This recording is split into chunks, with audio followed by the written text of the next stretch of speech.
Hello student, कैसे हैं आप सब। एक बार पुनः से कोचिंग क्लासेस पर स्वागत है। उम्मीद करता हूं आप सब अच्छे होंगे, मस्त होंगे, बेहतर होंगे। बच्चों, क्लास 2 फिजिक्स एनसीईआरटी में चैप्टर 1 चल रहा है। बच्चों, इस चैप्टर में आप लोग आज गाउस प्रमेय का अनुप्रयोग देखोगे, जिसमें से आज आखिरी अनुप्रयोग है। इसके पहले जितने भी अनुप्रयोग 3 अनुप्रयोग मैंने करा दिया था। आज है हमारा एक समान आवेशित पतले गोलीय खोल, मतलब हमारे पास एक गोलीय खोल है, या इसे कवच के नाम से जानते हैं। पतले गोली खोल या गोली कवच के कारण विद्युत क्षेत्र की तीव्रता हमको निकालनी है बच्चों। ठीक है, यहाँ पर देखो, पतले गोलीय खोल या कवच, इसके कारण विद्युत क्षेत्र की तीव्रता निकालनी है। ठीक है, चलिए शुरू करते हैं। सबसे पहले अपन को यह समझना है कि गाउस का प्रमेय किस पे लागू होता है, जो एक बंद पृष्ठ होता है। तो ये जो गोलीय खोल या गोली कवच है, एक बंद पृष्ठ होगा।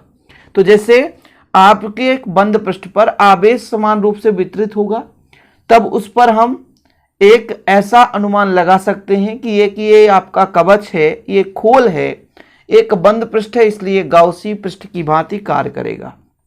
सीधा सिस्टमेटिक करते हैं, हम डायग्राम बनाकर चलेंगे तभी आपको समझ में आएगा। वैसे आसानी से समझ में आने वाला नहीं है, क्योंकि भाई कोई भी थ्योरम हो थोड़ा सा समय लेना पड़ता है बच्चों। सबसे पहले मैं एक गोली कवच बनाता हूं कि माना मेरे पास कैपिटल आर त्रिज्या का एक गोलीय कोच है, कवच है, खोल है, मतलब है ना। तो मैं यहाँ पर एक छोटा सा गोली कवच बनाता हूँ, एक छोटा सा बना रहा हूँ। ठीक है, ये गोलीय कवच है। देखिए भाई, हम केवल सिंपल बिना स्केल की सहायता से काम कर देते हैं, बिना प्रकार की सहायता से हम डायग्राम बनाते हैं। यहाँ पर तो थोड़ा टेढ़ा मोढ़ा तो हो ही सकता है। इसकी त्रिज्या मैं कह दूँ, इसकी जो त्रिज्या है वो कैपिटल आर है। यानी हमारे पास एक गोलीय कवच है, एक गोलीय खोल है। इस गोलीय खोल पे बच्चों एक समान आवेश प्लस क्यू आवेश, एक समान आवेश है ना। यहाँ पर देख लो, इस गोलीय कवच पर एक समान आवेश है। इसमें कंडीशन हो सकता है, कंडीशन ये हो सकता है कि मान के चलते हैं वो आवेश जिस पर हमें तीव्रता निकालनी है वो अंदर हो सकता है कवच पर हो सकता है बाहर हो स्थित, कहीं भी तो हो सकता है ना, कि भाई आर दूरी पर हो, अंदर हो, बाहर हो। जिस बिंदु पर हमें विद्युत क्षेत्र की तीव्रता निकालनी, ये गोली कवच है, आवेश इसके पृष्ठ पर है, जिस बिंदु पर हमें तीव्रता निकालनी है। जैसे मैं कहता हूं, सबसे पहली स्थिति ये है कि इसे आर दूरी पर एक बिंदु पी है, आर दूरी पर एक बिंदु पी है। ठीक है, यहाँ पर एक बिंदु पी है, इस पर हमें तीव्रता निकालनी है। अच्छा, गाउस का प्रमेय लगाएंगे तो बंद पृष्ठ के लिए तो हो जाएगा, लेकिन यहाँ पे तो बंद पृष्ठ नहीं है। इसलिए मैं क्या करता हूं कि इस आर त्रिज्या का बच्चों एक और बंद पृष्ठ बना देता हूं। देखिएगा, एक और बंद पृष्ठ बनाऊंगा, थोड़ा सा ऐसा मैं इसको खींचता हूं तो बंद पृष्ठ बन जाएगा। ठीक है, देखिएगा, स्केल भाई प्रकार नहीं है मेरे पास, और है भी तो उतना टाइम नहीं है अपने पास, है ना। ये लो, देखो डायग्राम बन गया। एक यहाँ पे अल्प पृष्ठ भी बना देता हूं, अल्प पृष्ठ। इसका जो एकांक सदिश होगा वो बाहर की ओर होगा बच्चों। अल्प पृष्ठ यदि ds है, इसका जो एकांक सदिश है, सॉरी हम क्षेत्र सदिश बोलेंगे, एकांक सदिश नहीं कह सकते, क्षेत्र सदिश बोलेंगे। एरिया वेक्टर बोला जाता है किसी भी पृष्ठ से लंबवत बाहर की ओर जो हमारा पृष्ठ है उसका एरिया वेक्टर कहलाता है। जैसे देखिए, इसके लंबवत बाहर की ओर इसकी दिशा होगी। ठीक है, किसी भी पृष्ठ की बात कर लूं, लंबवत बाहर की ओर होता है। जैसे हमारे पास एक पृष्ठ ये है, एक पृष्ठ ये है, इस पे लंबवत बाहर की ओर इसका एरिया वेक्टर होगा। ठीक है, क्षेत्र सदिश बोलते हैं जिसे। तो हमारे पास ओ केंद्र का कैपिटल आर त्रिज्या का एक गोलीय खोल है, जिस पर प्लस क्यू आवेश समान रूप से वितरित है। अब इस पर हम तीव्रता निकालेंगे, लेकिन कंडीशन हमने बता दिया कि हो सकता है ये जो बिंदु P है ये गोली कोच के बाहर हो सकता है पृष्ठ पर हो, यहाँ पर पृष्ठ पर हो सकता है इसके अंदर हो। तो तीनों स्थितियों पर हम गोलीय खोल के कारण विद्युत क्षेत्र की तीव्रता निकाल सकते हैं। अब देखिए, इस पृष्ठ पर हर जगह धन आवेश है, तो इसके विद्युत क्षेत्र की दिशा किधर होगी बच्चों, तो बाहर की ओर होगी। इसकी दिशा इधर, तीव्रता की दिशा भी बाहर की ओर होती है। प्लस से विद्युत क्षेत्र रेखाएं बाहर की ओर जाती हैं, प्लस से विद्युत क्षेत्र रेखाएं बाहर की ओर जाती है, तो तीव्रता की भी दिशा बाहर की ओर होगी। तीव्रता की जो दिशा वो बाहर की ओर होगी। अब इन दोनों के बीच कोण कितना होगा आप बताओ। तो जब यहां पर जो अल्प पृष्ठ है, इसका जो एरिया वेक्टर है क्षेत्र सदिश है और आपके पास जो विद्युत क्षेत्र की तीव्रता है, दोनों के बीच यदि हम देखें तो 0 डिग्री बनेगा। क्यों? क्योंकि दोनों एक दूसरे के समांतर हैं, एक ही दिशा पे जा रहे हैं। जब दो रेखाएं एक दूसरे के समांतर हो तो आपस में बच्चों 0 डिग्री कोण बनाते हैं। यहां पर ds और e दोनों का एरिया, दोनों का जो वेक्टर है, मतलब एक प्रकार से दिशा जो है एक ही दिशा पर है, समान दिशा है, इसलिए इन दोनों के बीच कोण 0 डिग्री बनेगा। देखो ना, यहाँ पे आपका एक अल्प पृष्ठ है, इसका एरिया वेक्टर बाहर और तीव्रता भी यहाँ पर मैं बात कर रहा हूँ बाहर। अब आप कहोगे यहाँ पर तो इधर बाहर हो जाएगा, यहाँ पर तीव्रता की दिशा इधर हो जाएगा, तो हर जगह तो एक अल्प पृष्ठ बना सकते हैं। कहीं पे भी बात करोगे तो किसी भी बिंदु पर मान लीजिए आप वहाँ पर एरिया वेक्टर और तीव्रता लेकर चलोगे तो समान दिशा होगी और उनके बीच 0 डिग्री कोण बनेगा। ये चीज़ जरूरत पड़ेगी बच्चों, इसलिए मैं बता रहा हूँ। अभी तक इतना क्लियर हो गया होगा तो आगे अब बस नॉर्मल ही है। इतना क्लियर, कंसेप्ट क्लियर तो सब कुछ क्लियर। एक कंसेप्ट और आपको क्लियर करना होगा। जैसे मैं बात करता हूं कि यदि वैद्युत फ्लक्स निकालना है, भाई वैद्युत फ्लक्स किसे कहते हैं? ये आपका आवेश है, यहां से क्षेत्र रेखाएं बाहर निकलती है, तो एक निश्चित एरिया से कितनी आपके पास चुंबकीय क्षेत्र रेखाएं निकल रही है उसे तो बोलते हैं फ्लक्स। चुंबकीय क्षेत्र रेखाओं की संख्या को ही हम फ्लक्स कहते हैं बच्चों। तो फ्लक्स के लिए फार्मूला क्या होता है? जैसे मैं बात कर लूँ फ्लक्स के लिए तो ये होता है E इंटू डी एस। ठीक है, यदि संपूर्ण की बात करते हैं तो समाकलन लगा देते हैं, यही चीज होता है। जब ये टूटता है बच्चों तो E D S cos theta हो जाता है। अब मैंने कहा दोनों के बीच 0 डिग्री, तो कास 0 का मान कितना होता है? कास 0 का मान हमारा 1 होता है, तो ये आपका E इंटू डी एस हो जाता है। यहाँ तक क्लियर है, समझ में आ गया? इसको समाकलन लगाना है तो लगा सकते हो, आगे मैं पूरा क्लियर बताऊंगा। तो फिलहाल हमने ओ केंद्र कैपिटल आर त्रिज्या का एक गोली खोल ले लिया, कवच ले लिया जिस पर प्लस Q आवेश है। इससे आर दूरी पर एक बिंदु P है, बाहर है भैया, तो जिस पर हमें विद्युत क्षेत्र की तीव्रता ज्ञात करनी है। तो यहाँ पर सिंपल भाषा में आपको लिखना, माना ओ केंद्र और आर त्रिज्या का एक गोली खोल है जो प्लस Q आवेश से आवेशित है और इससे आर दूरी पर एक बिंदु P है जिस पर विद्युत क्षेत्र की तीव्रता ज्ञात करनी है। आपको नोट्स बनाना होगा ना बच्चों, इसलिए प्रॉपर लिखाया जाता है। एक भी बिंदु आपके पास ऐसा नहीं रहेगा कि आपको समझ में न आए। यहाँ पर कंडीशन 3 है, मैंने आपको पहले ही बताया कि जब बिंदु P गोली खोल के बाहर हो, जब बिंदु P गोलीय पृष्ठ पर हो, या जब बिंदु P गोलीय पृष्ठ के अंदर हो। तो यहाँ पर हम कंडीशन लगाएंगे। पहला यहाँ पर कंडीशन आप लोग देखेंगे कि जब बिंदु, पहला कंडीशन यहाँ पर मैं लिख रहा हूं कि जब बिंदु P कहाँ हो बच्चों? खोल के बाहर हो, खोल के बाहर हो। ठीक है, जब बिंदु P जो है आपका खोल के बाहर हो या बाहर स्थित हो। इस स्थिति में आप ही बताइए कि जो स्मॉल आर है भाई, दूरी है, P की दूरी है, तो स्मॉल आर है, कैपिटल आर से बड़ा होगा कि नहीं होगा? तो स्मॉल आर बड़ा हो जाएगा कैपिटल आर से। अब आप ऐसा ABCD में मत ले लेना बच्चों कि स्मॉल आर तो छोटा होता है सर, मैं दूरी की बात कर रहा हूँ। ये देखो जरा, बाहर हो गया बिंदु P तो आपका R, small R capital R से बड़ा हो जाएगा। ठीक है, अब यहाँ पर आपको थोड़ा सा बेसिक रूप से समझना पड़ेगा बच्चों कि भाई साहब यहाँ पे जो बिंदु P है ये अभी गाउस पृष्ठ की भांति कार्य नहीं कर रहा है, इसलिए हम मानते हैं कि स्मॉल आर त्रिज्या का एक और हम बंद पृष्ठ बना लेते हैं जो कि गाउसी पृष्ठ की भांति कार्य करेगा। तभी तो कह सकते हैं कि इसमें गाउस का नियम लगाएंगे। ठीक है, अन्यथा आप नहीं कह सकते बच्चों। ठीक, तो सबसे पहले तो अपन को लिखना पड़ेगा कि केंद्र O से स्मॉल आर त्रिज्या का बिंदु P से जाते हुए एक हम गोला खींचते हैं जो कि गाउसी पृष्ठ की भांति कार्य करता है। ठीक है, फिर इस गाउसी पृष्ठ से गुजरने वाला संपूर्ण वैद्युत फ्लक्स निकालेंगे। ठीक है बच्चों, क्योंकि गाउस प्रमेय में क्या होता है, देखो जरा, गाउस प्रमेय में आपका एक फार्मूला है फाई ई बराबर कुल आवेश का 1/ε0 गुना होता है। तो ये गाउस प्रमेय में जो आपका वैद्युत फ्लक्स है ना, इसको ही तो निकालना होता है। तो यहाँ पर थोड़ा सा इतना लिख लीजिए आप लोग। तो O केंद्र और आर त्रिज्या का एक गोला खींचते हैं जो गाउसी पृष्ठ की भांति कार्य करता है और गाउसी पृष्ठ से गुजरने वाला संपूर्ण वैद्युत फ्लक्स का फार्मूला क्या होता है?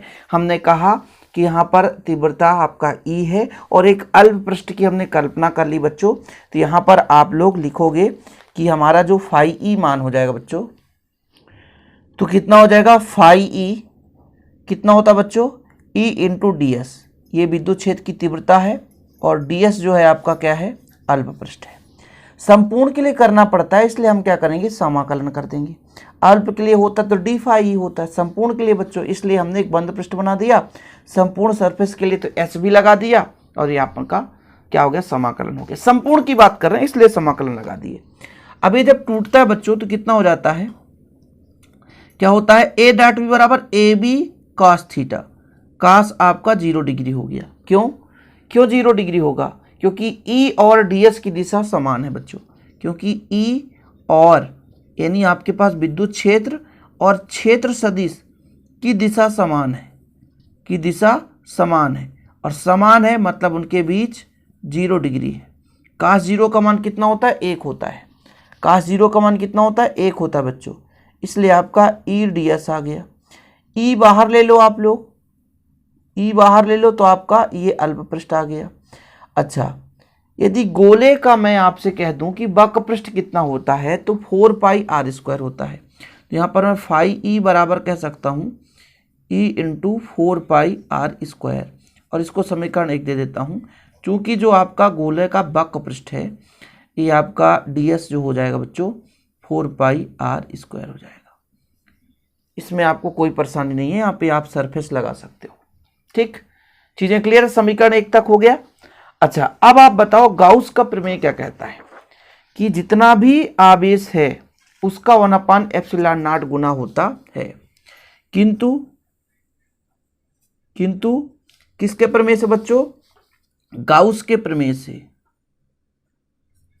गाउस के प्रमेय से। गाउस का प्रमेय क्या कहता है, फाई ई बराबर आवेश का 1/ε0 गुना, और इसको आप समीकरण 2 दे दो। गाउस का प्रमेय है, समीकरण 1 और 2 से आप लगा दो भैया, समीकरण 1 और 2 से, समीकरण 1 व 2 से।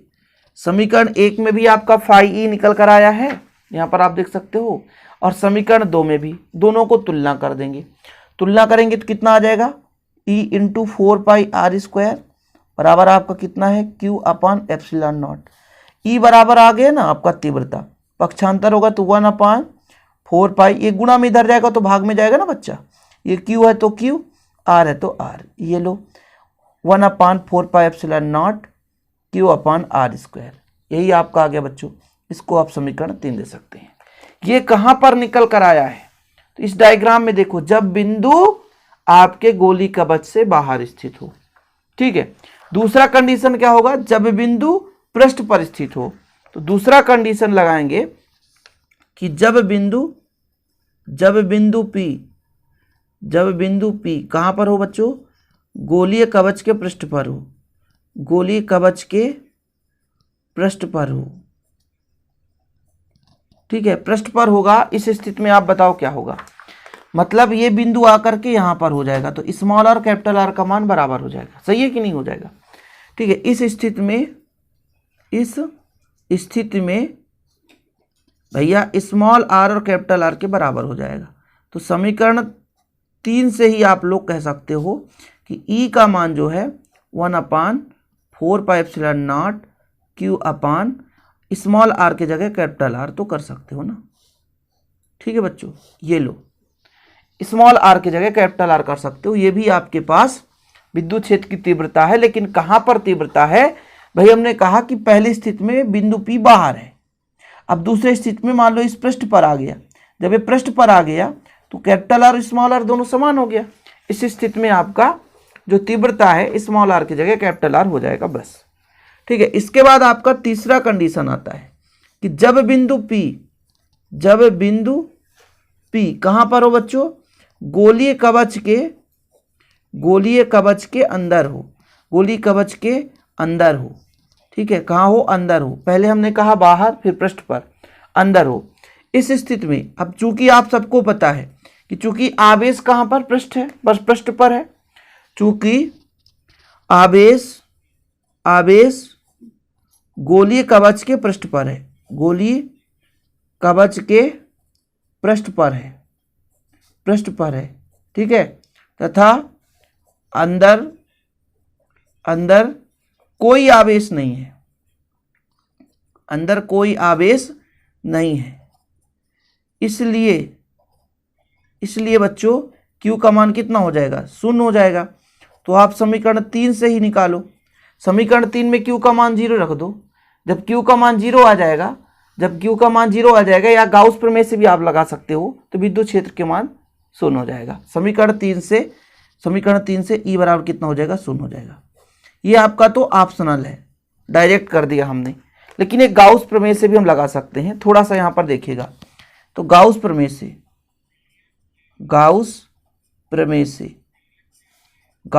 क्या कहता है कि जो फाई ई होता है बच्चों, वो आपके Q/ε0 गुना के बराबर होता है। फाई ई का मान है आपका, मान लो E × ds होता है, सही है, यही होता है ना, बराबर आपका Q/ε0 होता है। ठीक है, यहाँ पर आप इसको तोड़ोगे तो E × ds हो जाएगा, cos 0 डिग्री हो जाएगा।